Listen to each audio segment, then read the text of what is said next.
Bom, pessoal, boa noite. Aqui é o professor Marcão. Vamos aí para a nossa segunda aula em EAD da disciplina de Ciência dos Materiais, né? Como é que vocês estão? Espero que todos estejam bem, né? Todo mundo esteja aí na ponta dos cascos, firme, forte, torcendo para aguentar mais 2 semanas só de quarentena. Tomara que tudo isso passe, né? Tomara que todos vocês estejam bem. Então, vamos retomar a partir da aula passada. A aula passada, a gente acabou falando sobre um negócio que existe de mais importante em relação à ciência dos materiais, que é o seguinte: as propriedades de um material, que é o que importa para a gente, elas vão variar, né, de acordo com a composição do material, ou seja, do que ele é feito, a sua estrutura, né, que significa como que esses átomos, aquilo que ele é feito, está organizado lá dentro, legal? E também, né, do processamento, porque o processamento, a forma de fazer, a tecnologia que se usa, ela pode afetar tanto em composição, imagina aí nível de pureza, alguma coisa nesse sentido, como também na própria estrutura. Dei o exemplo aí da biela, né, fundida e forjada. Espero que vocês tenham ligado para o Fabiano Alemão e enchido o saco dele perguntando se é verdade ou não. Então vamos começar a partir daí hoje e a gente vai continuando nessa toada. Eu queria falar para vocês de um conceito que existe que se chama alotropia ou polimorfismo, tá? São sinônimos. Alotropia é a mesma coisa que polimorfismo. Poli, cara, vem do grego e poli significa muitos, né? E morfo significa forma. Então tem até um desenho que meus moleques gostam de assistir aqui, os Jovens Titãs, que tem um mutante lá, esqueci o nome dele, rapaz, é um capetinha, né? Que ele é um polimorfo, ele consegue se transformar, mutando, ele consegue se transformar no que ele quiser, tá? Então o que significa o polimorfismo, né, cara? Ou a alotropia? Às vezes o mesmo elemento químico, ele pode aparecer formando duas, né, ou mais substâncias diferentes, né? São substâncias simples, formadas só por um tipo de átomo. Olha como a questão da estrutura tem a ver. Vou passar para vocês aqui os exemplos e vocês vão ver que todos eles são materiais que são 100% compostos de um tipo de átomo. Mas como eles estão organizados de uma forma diferente, eles dão origem a materiais que não têm nada a ver um com o outro. Saca só, então, ó. Então, por exemplo, o mais famoso é o diamante, é o carbono. O carbono pode aparecer na forma de grafite, né? Grafite é um nome bonito e chique para carvão, né? Para comprar um saco de grafite para fazer churrasco, o nego vai achar que você é meio esquisito, né? Mas olha aí, cara, um pedaço de carvão, um pedaço de grafite. Isso aí, cara, é 100% carvão. Você quer ver como é verdade isso aí, cara? Quando uma pessoa morre queimada, a gente fala que ela morreu carbonizada. Tudo que ela tinha virou carvão. Fibra de carbono, é um plástico queimado, uma fibra de plástico queimado, cara, até não sobrar nada além do que carvão, né? Isso aí tem cara de que foi uma madeira que há muito tempo, quem sabe no dilúvio, né? Isso aí não foi tudo enterrado, cara, e fossilizou tal, né? E deu origem então a esse cara conhecido como grafite. Olha as propriedades do grafite. O grafite é a forma mais estável do carbono, ocorrendo de forma espontânea. É um sólido macio, quebradiço, cinza escuro, bom condutor de calor. Se tu enfiar um grafite, um pedaço de carvão na tomada, vai tomar choquito.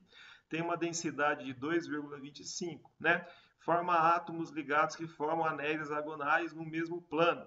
As lâminas dos hexágonos unidas mantêm as atraídas devido às mútuas atrações. É usado no fabrico de minas de lápis, grafite, né, e eletrodo de pilha, além de ser excelente para fazer um churrasco, tá? Eu vou explicar para vocês isso aqui, vou resumir, mostrar a figura, mas quer dizer, o grafite ele é formado por carbono ligado em lâminas, tá? Por isso que muitas vezes quando você pega um carvão e dá uma fazer churrasco, você dá uma apertada no carvão, ele racha, né? Porque ele é formado por lâminas, né? Às vezes o carvão estoura sozinho no formato de pequenas lâminas, pequenas placas. É a forma na qual os átomos estão organizados.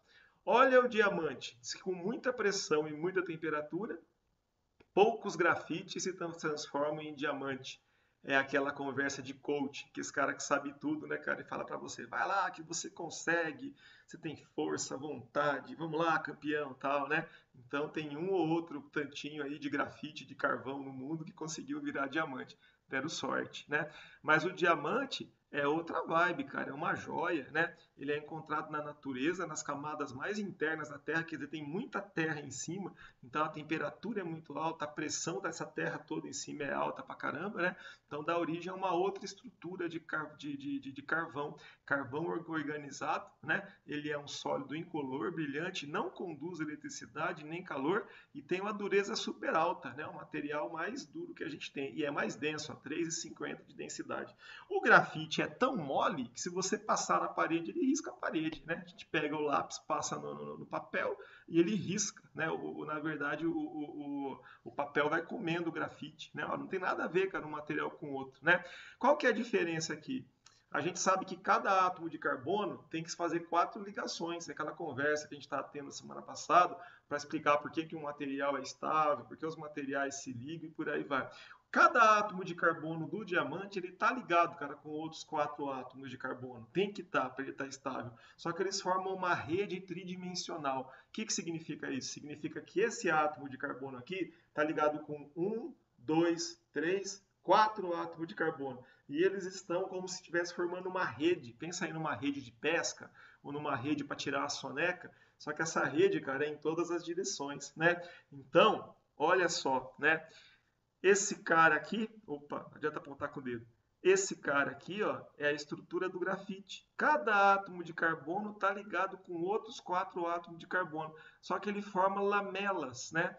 Então são várias lamelas, lâminas que estão ligadas entre si, né? Lá dentro, elas estão dentro da lâmina. Ela está ligado por ligação primária, átomo de carbono ligado com átomo de carbono, mas entre elas, cara, tem aquela força fraquinha lá que eu falei para vocês, que chama ligação secundária. Por isso que o carvão, então, é um material mole, cara, que risca à toa, né? Alguma coisa nesse sentido. Agora, olha o danadão aqui do diamante, cara. Ele é formado por aquele tipo de ligação covalente que eu expliquei para vocês. E essa ligação covalente, pessoal, é forte pra caramba e ela tá ligada em tudo quanto é direção. Tanto que é muito complicado lapidar um diamante, né? Eu sempre fiquei perguntando, né, cara? Imagina se material fosse fazer um baralho com os materiais, em relação à dureza, o diamante é seu zap, né? Para quem não joga aí, desculpa, o zap é a carta maior do truco, né? Mas como é que você corta um diamante, cara, se ele é a carta mais dura? Então o que acontece? O lapidador do diamante, ele sabe que o diamante tem planos de fragilidade. Todo material que tem essa estrutura tem uma direção ou outra que ele corta, tem uma direção ou outra que ele acaba rachando.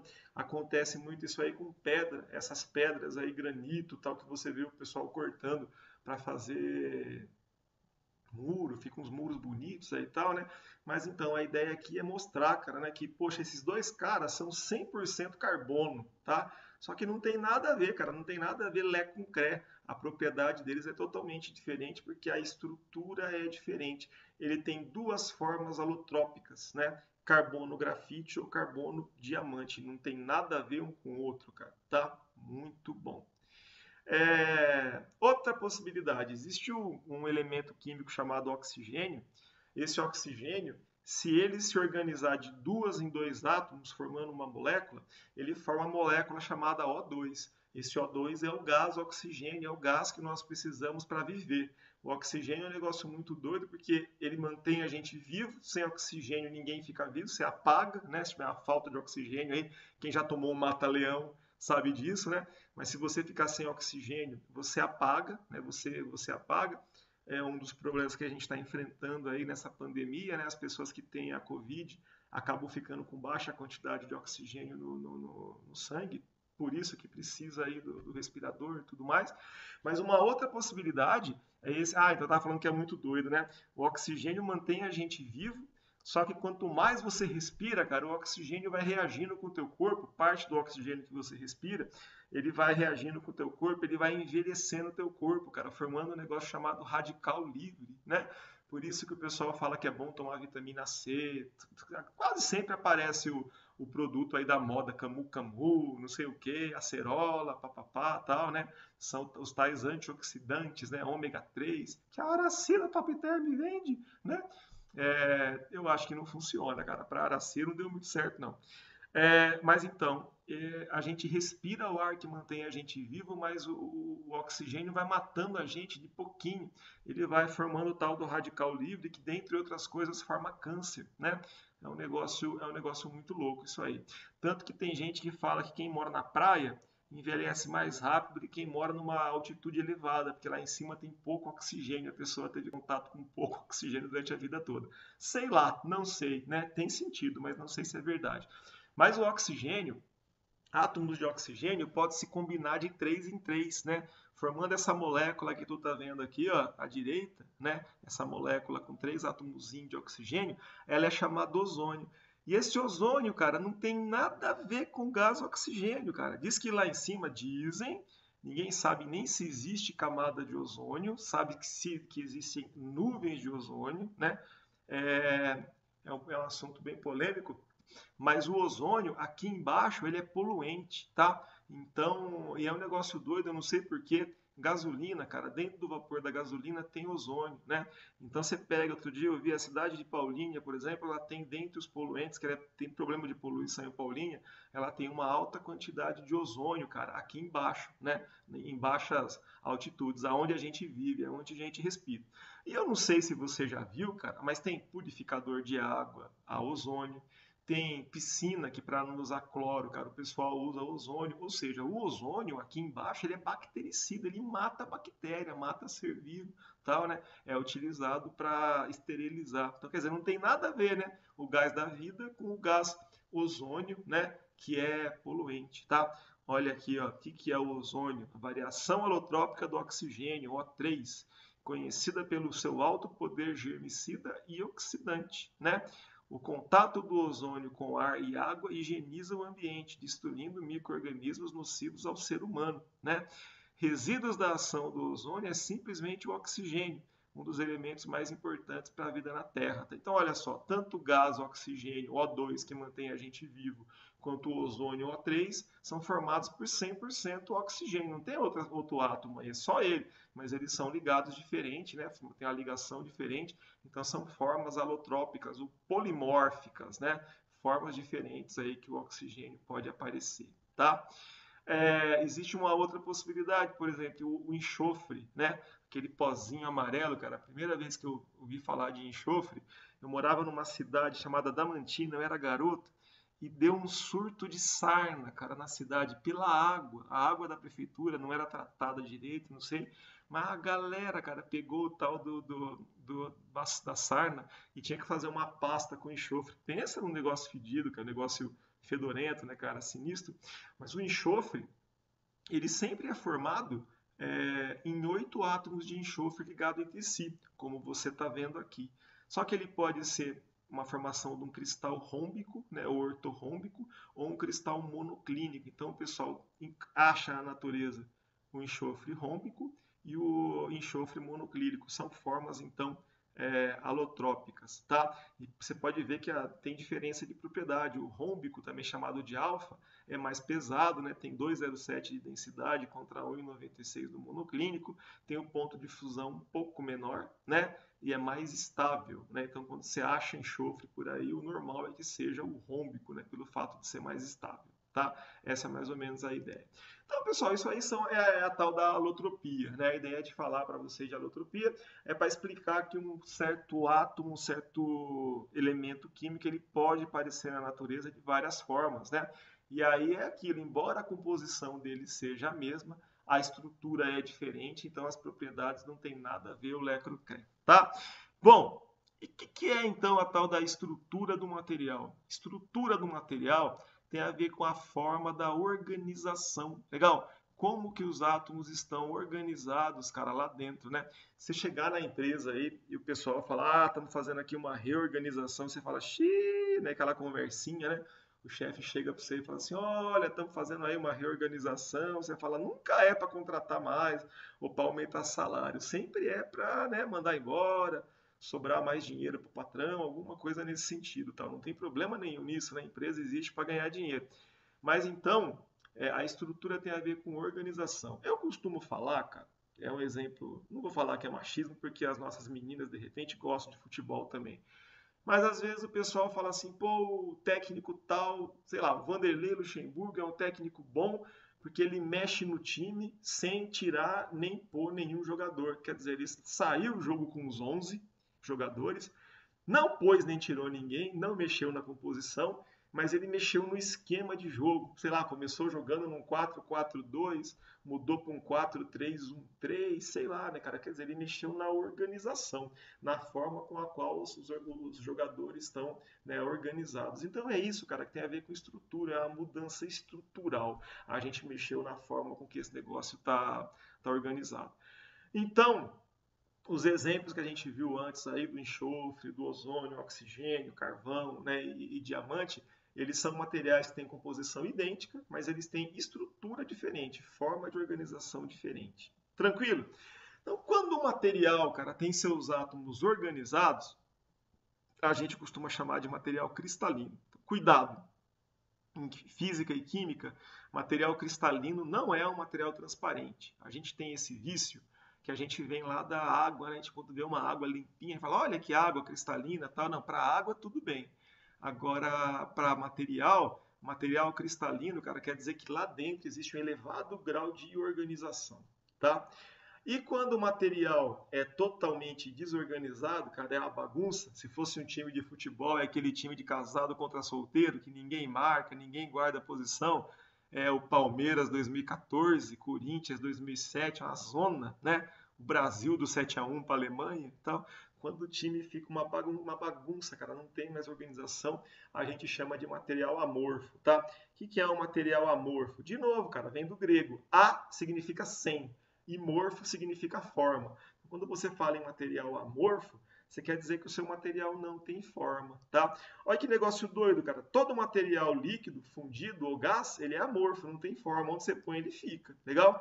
Então, se você curte aí o Mickey e quer tomar Coca-Cola num copo do Mickey Mouse, a Coca-Cola vai ter o copo do João Bobo. Onde você põe, ela fica. Põe a Coca-Cola dentro do copo lá do Mickey Mouse, ela pega a forma do Mickey Mouse, né? Se colocar lá no formato, sei lá, de um cacto, pega o formato do cacto, né? Não tem por aí.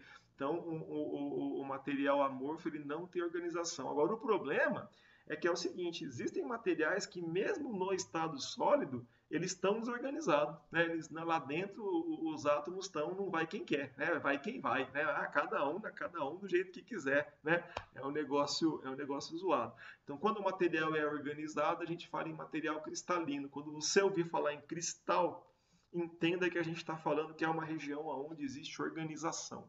Quando você ouvir falar em material amorfo, né, entenda que é um negócio bagunçado lá dentro. Qual que é bom, Marcão? Depende do que você quer, né? Quando você cristaliza um material, você ganha certas propriedades e perde outras. Vamos falar depois sobre isso, tal, né?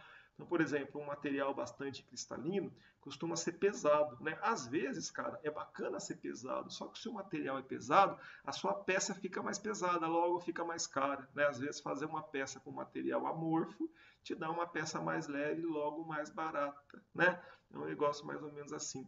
Estava falando sobre o diamante. O diamante é um material cristalino e ele tem planos de fragilidade. Tem regiões onde você bate, ele tem queixo de vidro, ele quebra, embora seja o material mais duro do mundo, não quebra, corta, né? Dá para ser lapidado, né?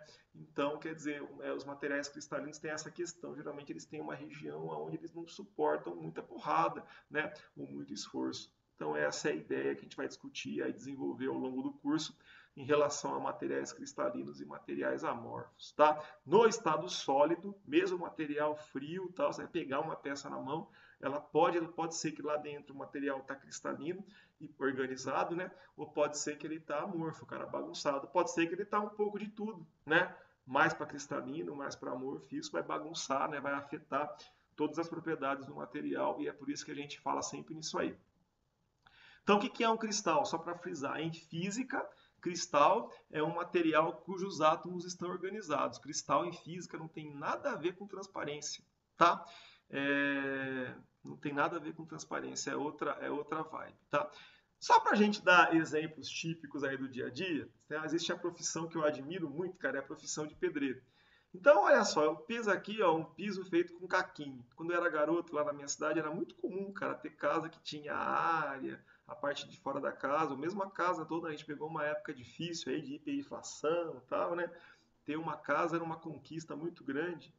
E aí era normal você pegar lá a casa feita com caquinho, né? Olha aqui, cara, isso aqui é bagunçado, cara. Isso aqui eu tô dando exemplo de um negócio amorfo, porque você não tem como prever, cara, onde vai estar o próximo caquinho, né? O pedreiro, quando foi montar aqui, cara, ele foi montando do jeito que deu, né, cara? Era o que tinha para hoje, né? Não tem nenhuma previsibilidade. Agora você olha aqui à direita, o cara fez o piso, cara, com amarração, né? Se eu olhar aqui como é que tá 3 ou 4 pisos, né? O cara montar 3 ou 4 pisos aí, o outro pedreiro que chegar, ele já é capaz de continuar o serviço, porque existe um padrão de organização. Legal? Então, cristalinidade tem a ver com organização. Isso é um exemplo do dia a dia, só para vocês entenderem o que é cristalino, o que é amorfo. Amorfo é bagunçado, não tem ordem. Cristalino, cara, significa tem organização. Então, se tem organização, existe previsibilidade. Legal? Olha a fase que nós estamos passando aí, cara, em relação à economia, à nossa vida. Talvez a coisa pior que a gente está passando nesse momento é que a gente não tem previsibilidade. A gente não sabe se vai ter lockdown, a gente não sabe se a pandemia vai acabar. Eu não sei até quando as aulas vão ser em EAD, né? É um negócio assim imprevisível. Então estamos vivendo aí um momento amorfo, de muita bagunça. Tranquilo, pessoal. E tem um outro exemplo que eu gosto também. Vou ficar falando só de material, fica chato. Trazer uns exemplos do dia a dia que fica mais fácil de vocês frisar. Eu sou apaixonado por miojo. Pobre é difícil, hein, cara? Eu gosto de arroz, feijão e ovo e gosto de miojo. Então você imagina o seguinte, cara. O cara quando pega lá um pacote de miojo sem cozinhar, isso aqui é um negócio organizado, cara. Eu imagino que deve ter uma máquina que pega o macarrão ainda mole e vai estrudando esse material para baixo, cara, e vai fazendo um movimento, cara, de colocar uma camada de miojo em cima da outra certinha, para essa miséria, cara, ficar com esse formato, o peso certo e caber dentro do saquinho. Legal? Então aqui, cara, é um exemplo de alguma coisa que tem que seria um exemplo de alguma coisa cristalina, alguma coisa que tem organização. Um macarrão antes de você cozinhar. E depois que você cozinha, depois que você cozinhou, já era, cara, moiou, né? De fato, né, cara? Aí não tem mais organização, cara. Não tem ninguém mais está guardando posição. Voltamos ao Palmeiras 2012, 2014. Samba do crioulo doido. Não tem ordem, cara. Não tem organização. É time do fim de ano, festa da firma. Né? O cara fala que vai jogar de lateral, primeira subida que dá, não volta mais. É assim, né? Então é aquela merda. O outro vai jogar bêbado no gol, não pega pícaras nenhuma. É desse jeito aí, tá? Então, é só para frisar para vocês o que a gente fala como sendo cristalino, o que a gente fala como sendo amor. Isso aí, cara, afeta a propriedade? Muito. Vou mostrar para vocês aqui como é que afeta a propriedade. Então, normalmente, quando é que o material vai se organizar? Normalmente, o material vai se organizar, pessoal, vai se tornar um material cristalino durante o resfriamento, tá? Por quê? Porque é aquilo que eu falei para vocês, todo material líquido, ele é amorfo, onde você põe, ele fica. Por isso que o processo de fundição funciona. Eu quero fazer uma chumbada, eu faço lá um molde de uma chumbada, estou com vontade de pescar. Faça um molde no formato de uma chumbada, derreta o chumbo e joga lá dentro. O chumbo, enquanto está derretido, onde você põe ele fica. Ele vai obter o formato da forma. À medida em que ele for resfriando, né, ele vai endurecer com o formato da forma. Tá? Mas quer dizer, ele vai se organizar ou não durante o resfriamento. Por quê? Porque enquanto ele está líquido, ele é 100% amorfo, 100% bagunça. Né? Agora, quando ele solidificar, pode ser que ele se organize ou pode ser que ele não se organize. Isso aí afeta a propriedade, Marcão? Demais. Fica vendo. Ó. Isso aqui, cara, é um exemplo que eu acho doido também. É uma área que eu sempre achei muito doida, essa área de geologia, né? E quando eu fiz engenharia de materiais, a gente aprendia mineralogia. Não sei para quê, não tem nada a ver, mas vai fazer parte da grade. Mas assim, e meu moleque é doido por pedra, cara. Pedra ainda, por enquanto, pedra mineral. Tomara que seja sempre assim. Cuidado, rapaziada. Mas aí é o seguinte, o que acontece? Imagina que um vulcão entrou em erupção e jogou esse cara aqui, esse magma pastoso, cara. Não faço nem ideia de quantos graus tá aí, tá? Esse magma pastoso aqui, cara, que a princípio tem a mesma composição de minerais e tudo mais, se quando ele cai na água, tem aquele vulcão lá chamado Kilauea, lá no Havaí, que vive em erupção, Quando ele cai na água, às vezes, cara, ao cair na água e resfriar muito rápido, a água que evapora, cara, gera essa estrutura aqui chamada pedra pómez. Não sei se vocês já viram isso aí, mas quando eu era garoto era bastante normal minha mãe limpar o pé, né, dar um grau no pé e tal, né, com a pedra pómez. Isso aí é bastante abrasivo. Essa pedra pómez é tão leve, cara, que ela boia. Olha, até uma certa tipo de estrutura, resfriou muito rápido. Se resfriar um pouco mais devagar, vai dar origem a essa rocha aqui, ó, que você olha, cara, e parece que é uma coisa só, né? Chamado basalto. Aqui em Campinas, é uma das poucas cidades que eu vejo ainda, a nossa região aqui perto da escola tem muito isso, perto aqui da São Francisco e tal. Tem muita calçada que é feita de pedrinha, batida no chão. Tem as pedrinhas que são bege, tem umas que são pretas. Tem algumas que eu vejo ali o desenho da andorinha, que é o símbolo de Campinas, tal, tudo mais, né? Então esse tipo de rocha é chamado basalto. Ele é esse mesmo magma resfriado um pouco mais rápido. Legal? Agora, e aquele cara que ficou enterrado lá embaixo? Legal, né? Porque olha, você percebe que tem uma camada que existe o magma, mas tem uma camada preta aqui que já resfriou. Só que essa camada preta que já resfriou, ela está isolando, cara, o resfriamento do magma lá de baixo. Esse magma lá de baixo, cara, vai demorar um tempão, cara, para resfriar. E quando ele resfriar, cara, olha o que ele forma. Forma um cara chamado granito. Tem aí vários tipos de granito, cada um com uma cor. Imagina o Marcão que isso aí depende da composição, tanto que muitas vezes cada um vem de uma região diferente aí do mundo ou do Brasil. Mas o que a gente percebe, o granito já não é mais um material uniforme, cara. O granito já é um material que você percebe que ele tem cores diferentes, tem um pedaço mais escuro, um pedaço mais claro. Por que isso aconteceu? Porque o resfriamento dele foi diferente, levou então a um outro tipo de estrutura. Então a pedra pómez, o basalto, o granito, eles têm composição igual, se eles vierem da mesma explosão do vulcão lá tal, né? Mas como o resfriamento é diferente, eles passam a ter então estruturas diferentes e, consequentemente, propriedades diferentes. Dentre elas, o aspecto visual, muito mais bonito um granito do que um basalto, na minha opinião, tá? Então é alguma coisa mais ou menos assim, pessoal, tá? Então, o que acontece? Quando o resfriamento é muito rápido, muito rápido, muito rápido, ele tende a gerar um material amorfo, né? Ele tende a gerar um material que não teve tempo de organizar. Isso é fácil de entender. Você chega em casa um dia e a sua esposa fala assim: puta, velho, mas o porta-mala do seu carro tá um nojo, né? Então o seu carro tá uma bagunça, né, cara? Então você fala para sua filha, pro seu filho, mas o seu quarto tá difícil, hein? Fala aqui pra Laura: pô, Laura, o teu quarto tá complicado, hein, cara? Tá bagunçado, hein? Ela fala assim: pai, eu não tive tempo de organizar, né?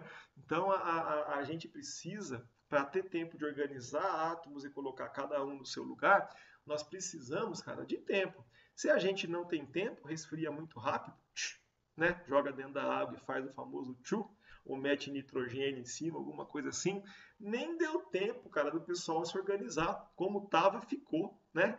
E aí, cara, a gente vai ter origem, então, ao material amorfo. Agora, se o resfriamento for muito lento, lento, lento, lento, lento, aí vai dar tempo, cara, até o pessoal lá de Minas se organizar. Até mineiro, que é mais lentinho, né? Dá tempo de se organizar. Então, essa é mais ou menos a ideia. Onde que a gente usa muito esse conceito, cara? Poxa, processo de fundição, né? O material fundido, cara, no molde de aço, né? Um molde metálico, ele resfria mais rápido do que um molde de areia, né? Então a gente vai gerar, por exemplo, materiais que, embora tenham composição igual, vão ter propriedades diferentes, né?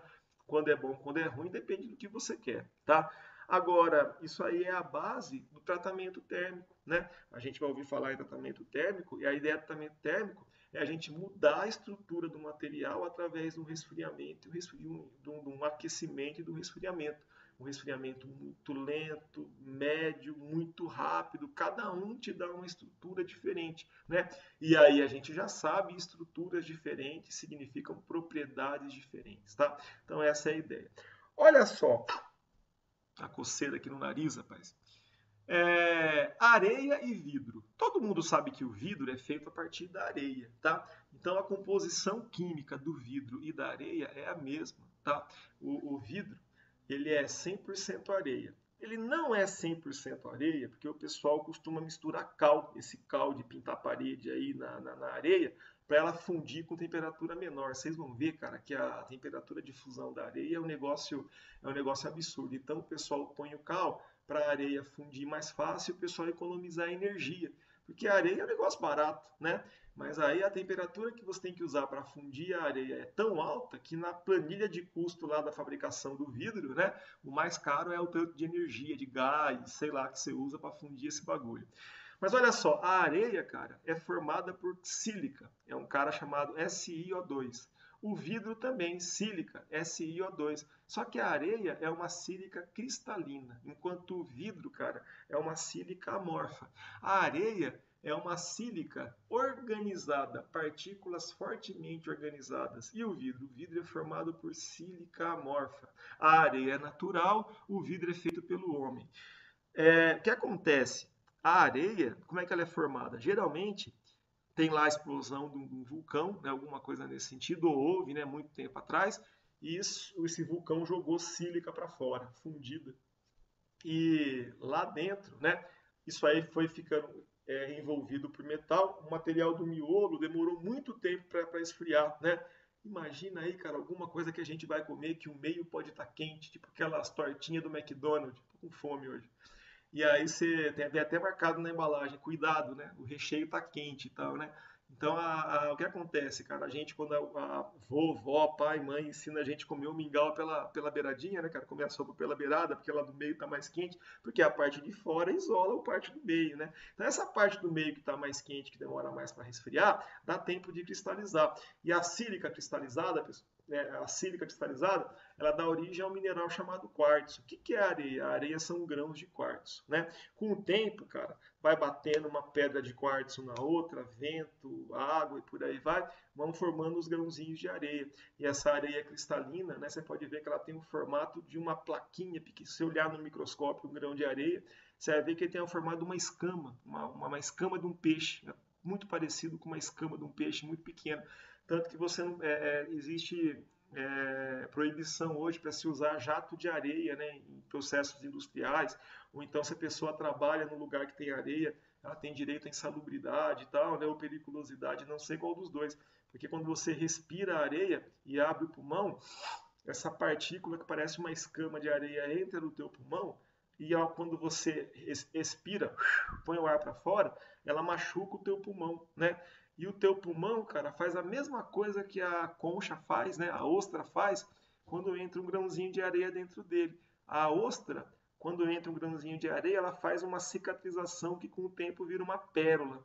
A gente não faz isso, cara, mas a gente tem uma estrutura do pulmão chamado alvéolo, e esse alvéolo, cara, com o tempo, né? Se tiver um grãozinho de areia que entrou ali, ele vai cicatrizando e ele para de trocar ar, trocar oxigênio e gás carbônico. A pessoa vai perdendo capacidade pulmonar e pega uma doença chamada silicose, que é uma forma horrorosa, cara, de morrer. A pessoa vive sem ar. É um negócio absurdo, né? Por isso que existem as normas, né, trabalhistas hoje que não permitem jateamento com areia. E aí que eu penso, e o vidro? O vidro, cara, é uma sílica amorfa. Por quê? Porque o pessoal pega aquela areia, esquenta até ela derreter e resfria muito rápido. Não dá tempo, cara, da areia, da sílica organizar de novo. Ela endureceu, ficou sólida de novo, mas ela não está organizada, tá? Tanto que um dos materiais que o pessoal usa hoje para jatear é microesfera de vidro, né? Porque o vidro, o cara usa lá para fazer o jateamento, limpeza de peça e tal, ele vai gerar pequenas partículas, mas essas partículas, por serem amorfas, não ficam presas no pulmão. Elas entram e saem do pulmão, né, com facilidade. Então essa é uma das diferenças que existe, né, cara, entre areia e vidro. Olha só, areia cristalina, temperatura de fusão 1713 graus, cara, para fundir a areia. Então se você tiver a fim de fazer vidro a partir de areia, tem que esquentar a areia até 1713 graus. Por isso que o pessoal costuma pôr cal, porque o cal atua como fundente, então a temperatura de fusão da areia baixa. Agora, o vidro, você pegar uma garrafa de vidro por volta de 925 graus, que é uma temperatura alta, tal, né? Mas como ele é um material amorfo, né? Com 925 graus ele já está mole de novo. Na verdade, quando a gente recicla vidro, a gente vai em tudo quanto é lugar, aí você vê coleta seletiva, e quando a gente ia no shopping, né? Tinha lá plástico, metal, vidro, né? Lixo orgânico. Eu sempre pensei, falei, pô, mas vidro, né, cara? É um negócio que é feito de areia. Qual que é a vantagem de reciclar isso aí? A vantagem é que você está economizando energia. Você não vai ter que esquentar isso aí até 2000 graus, né? Quando você pega o vidro com 1000 e pouquinho, já está derretido, cara, já dá para você fazer uma nova peça, né? Então, essa é uma diferença interessante. Outra coisa muito doida em relação a vidro, pessoal. O vidro não é um sólido, tá? Curiosidade, isso aqui são conversas do tio Marcão. Vai puxando, né, cara? A gente vai puxa a pena, vem a galinha, né, cara? Não vem só a pena, vai puxando, as coisas vão acontecendo e tal, né? Acho que cultura nunca é demais. O vidro, ele é chamado, cara, de líquido super resfriado, né? Por quê? Porque ele é amorfo, quer dizer, ele tá líquido, os átomos, as moléculas de sílica estão com movimento dificultado, mas está movimentando. E um dos lugares que você observa isso, cara, é em casa antiga, Castelo do Drácula, imagina, né? A casa do Michel Temer, né? A do Sarney, né? O vidro que a gente usa aí na janela, né? Com o tempo, cara, ele vai escorrendo. Demora muito, mas o vidro está na vertical. Com o tempo ele vai escorrendo, cara. Em casas muito velhas, o pessoal mede e você acha que na parte de baixo é mais grosso e em cima é mais fino, né? É muito normal casa velha, cara, ter vidro quebrado. A gente já pensa em vandalismo e tal, né? Mas mesmo em lugares desenvolvidos, onde o pessoal é bastante educado, cara, é muito difícil você manter um vitral, né? Aqueles vitrais maravilhosos, feitos pelos gênios da humanidade das antigas e tal, né? Chega uma hora, né? A gente imagina que um dia ele vai quebrar, né? Porque o vidro ele escorre, ele é um líquido super resfriado. Coisa de maluco, mas é verdade. Pode confiar no tio Marcão. Tranquilo, pessoal. Outra coisa importante, ó. A gente, quando fala em material cristalino, a gente pensa em material transparente, né? Isso aí. Cristalino, então é transparente, porque é a água cristalina. O danado do vidro, ele é amorfo, cara, e ele é transparente. Então, geralmente é o contrário, tá? Materiais amorfos tendem a ser materiais de elevada transparência. Mais um motivo para você acreditar no tio Marcão, né? E sacar que não tem nada a ver, né? Cristalinidade com transparência. Não, cristalino é organizado. Lembra do miojo, lembra lá do piso e tal, né? E amorfo. Amorfo é um cara bagunçadão. Tranquilo, pessoal. Fácil, extremamente fácil. Pô, ciência dos materiais é uma matéria tranquila, cara. Pô, claro, se a gente quiser complicar tal, né? Vira um inferno, né? Tanto que tem gente que faz mestrado, doutorado tal. Mas pro nosso nível aqui, cara, é um negócio tranquilo pra caramba, tal, sem nenhum estresse. Os conceitos que a gente precisa desenvolver são coisas bastante organizadas. E aí, cara, o que aconteceu? Aconteceu o seguinte. Existe um camarada chamado Bravé, eu não sei o primeiro nome dele, escreve Bravais, né? Mas se lê Bravé porque era um francês. Em 1848, esse maluco, né, sem ter nenhum equipamento, sem nada, vai ver que ele tinha dado uma pitada num bagulho diferente lá. Ele imaginou, cara, como que os átomos poderiam estar organizados dentro do material. Então ele falou, pô, uma vez então que o material é organizado, ele deve ter um padrão de organização, né? Da mesma forma que o nosso amigo lá, que eu admiro muito, pedreiro, a hora de fazer a, a, a, a parede aqui achou um padrão para encaixar os pisos, né? Os átomos lá dentro, cara, deve ter o padrão, né? E aí ele bolou, cara, um negócio chamado modelos, né? Rede de Bravais, né? Ou célula unitária, isso lá em 1848. Então, cada pontinho preto que você vê aqui, cara, representa onde estaria um átomo do material. Então, essa aqui, por exemplo, é uma rede chamada cúbica simples. Por que cúbica simples? Porque ela tem, cara, né? Ó, os átomos estão na pontinha do que seria um cubo, um dadinho, né? É como se tivesse 8 átomos, cada um num cantinho. Essa aqui, ó, é chamada cúbica de corpo centrado, porque ela é cúbica igual essa, mas tem mais um átomo lá no meio do corpo, por isso então chamado cúbica de corpo centrado ou CCC. Essa aqui, ó, ele falou, existe uma chamada cúbica de face centrada, porque ela é como se fosse um cubo e em cada face, como se fosse um dado, né, além dos átomos no cantinho aqui, ó, em cada face teria mais um átomo, né, mais um átomo só. Seria um dado com todos os lados igual a 1, tá? Viajava pouco, menino, né? Essa aqui é chamada tetragonal. O que é uma tetragonal? Ela é muito parecida com a cúbica, simples, só que a cúbica tem todos os lados iguais. A tetragonal você vai perceber que ela tem um lado que é mais comprido, como se fosse um tetrapack. né? Uma lata de um Tetra Pak de leite, né, integral. Os lados aí não são iguais. E existem várias possibilidades, ó, tetagonal de corpo centrado, ortorrômbica simples, ortorrômbica de corpo centrado. Rapaz, tem, né, o romboédrico, hexagonal, né, monoclínico, parará triclínico. O fela de uma égua que deu aula para mim disso aí na faculdade fez a gente decorar e desenhar essas pestes, cara, com medida ainda, cara. Quem é igual a quem é diferente de quem. Para que eu usei isso aí, cara? Para passar na prova, cara. Nunca mais usei para pícaras nenhuma. Então a gente mostra isso aí, cara, para dizer para vocês que é o seguinte: lá dentro, o material ele tem um modelo através do qual os átomos estão organizados. Então, como que se dá a organização dos átomos dentro de um material? Se dá através de um desses modelos aí. Isso aí é chamado de rede de Bravais ou célula unitária. E eu, cara, Marcão, quando comecei a estudar ciências materiais na faculdade, eu trucava nesse negócio aqui. Falei, isso é mentira, né, cara? Como é que você sabe que lá dentro, cara, os átomos estão organizados num arranjo cúbico ou ortorrômbico, romboédrico? Romboédrico é a tua mãe, teu arrombado, né? Alguma coisa nesse sentido e tal, né? E aí aconteceu o seguinte, quando o pessoal descobriu o raio-x, né? Qual que é uma das aplicações do raio-x? O raio-x, uma das aplicações é identificar, né, cara, osso quebrado e por aí vai. Por que o raio-x consegue identificar, por exemplo, cara, que o osso está quebrado? Porque o osso é cristalino, né? E todo material que tem organização cristalina, ele reflete o raio-x. O raio-x bate, grande parte dele volta, machucando pouco a chapa, né?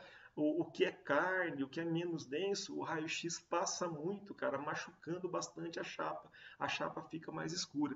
Então, se o cara tem, por exemplo, um pino de platina no braço, ele bate o raio-x na platina, grande parte do raio-x que bate volta, né? Então você fica com variação de cor na chapa. É por aí que o raio-x identifica um punhado de situações diferentes aí, né? Tem um punhado de aplicação. E uma das aplicações que o pessoal tem para o raio-x é uma máquina que chama difração de raio-x.